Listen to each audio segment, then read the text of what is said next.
Parlem-ne de xifres, senyor conseller, xifres publicades per organismes dependents de la Generalitat. No sé si dir la font concreta perquè igual vostès la censuren, però en fi, estic parlant de xifres de l'Institut Valencià d'Estadística. Segons l'Institut Valencià d'Estadística, l'aigua perduda en la xarxa de distribució suposa 125,7 hectòmetres. Som la segona comunitat autònoma en pèrdua d'aigua en la xarxa en termes absoluts, però en percentatge la pèrdua estem en un 31,99%. Tenim el trist honor de ser la primera comunitat autònoma en pèrdua d'aigua per les canonades. La comunitat líder, com tant li agrada dir al nostre president, però líders en deixar perdre l'aigua per les conduccions. Més d'una tercera part de l'aigua que reclamen de l'Ebre estem tirant-la per les tuberies, sense que este govern del PP faci res per evitar-lo. D'això no en parlen quan parlen d'aigua. Això no els interessa. Potser no dona vots a curt termini.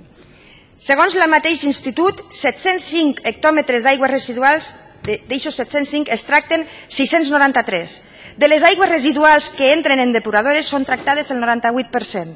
Però una vegada tractada aquesta aigua es reutilitzen només 158 hectòmetres, dels quals la resta, 534, són vertits a la mar.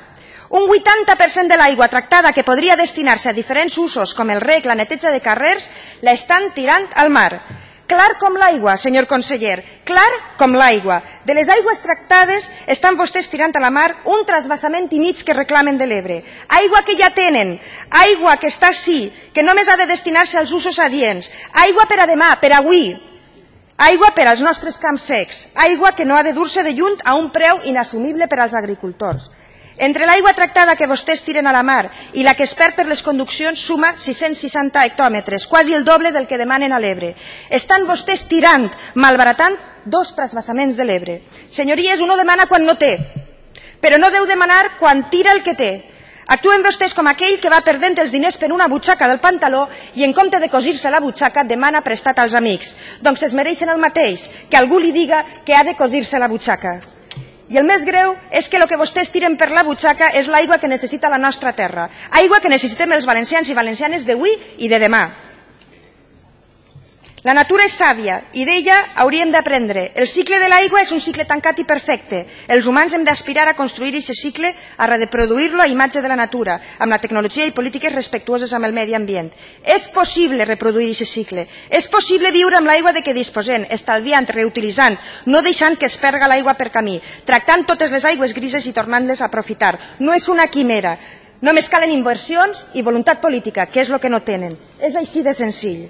Mentrestant, la guerra de l'aigua l'únic que porta és a la despesa milionària en propaganda, pagada amb diners de tots els valencians, en què es posa de manifest l'aigua que porta l'Ebre al mar, aigua necessària per la supervivència del delta, aigua necessària per a mantenir un ecosistema únic i meravellós. Senyor conseller, contesten per favor a les següents preguntes. Per què s'entesten en el trasbassament de l'Ebre? Aigua de pitjor qualitat quan deixen que se seque el xúquer. Per què practiquen polítiques ecològicament insostenibles? Per què deixen construir on no hi ha garantia d'abastiment d'aigua? Per què no inverteixen en infraestructures hidràuliques que permeten un major aprofitament d'aigua, un major tractament de les aigües grises i una major reutilització d'aquestes? Per què no inverteixen en arreglar les tuberies per tal que no es perga una tercera part de l'aigua per la xarxa? Per què després l'aigua que avui ja tenim? Per què demanen aigua si l'aigua que tenim la tiren al mar? Per què, senyor conseller? I, per favor, no em conteste que és perquè d'esta manera el Partit Popular trau més vots en les eleccions i aquest argument no li n'anem a acceptar. Moltes gràcies, senyories.